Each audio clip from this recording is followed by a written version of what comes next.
近段消息来看，民进党台北市议员简书培来指控，讲国民党的立委齐卡心交59000块的押金，就会当一直用区民活动中心来办活动，到今已经办过722届了。但是罢免团体敢若就用一届来人数，就要3万块。简书培批评到台北市政府的护航无进步，市政府是来回应讲，不管食来照用，拢是同款的规范。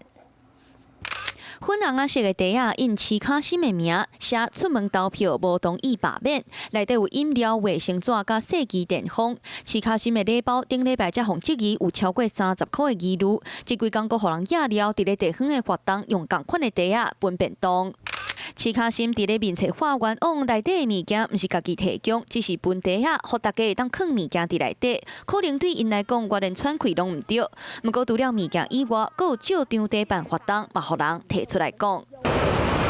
伫咧相信地区的活动中心大门关条无人使用，昨一透早这个时段就是齐卡心的助理来照。不过台北市议员简书培阁在指控齐卡心用59000块的押金，就照722场的区民活动中心，阁会当一直沿用替家己办活动甲宣讲。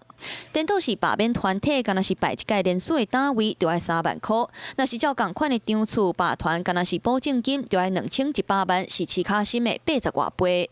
只要联署活动，全部都要申请集会游行，这无疑就是加严了所有罢免的活动。他只用了将近59000块，就霸占了700场的区民活动中心。蒋万安护航蓝营立委真的无上限哦。简书培质疑说，徐小燕借驱火为什么押金可以无限沿用，但是罢团申请摆团却每次都要3万？谢谢大家。台北市长蒋万安面对提问，低调无加做回应。北市府是不会，不管是任何人来照，拢是同款的规定。Hello， 我是林明瑞，想要抢先掌握最及时的新闻资讯吗？赶快订阅、按赞、开启小铃铛，锁定我们华视新闻的 YouTube 频道。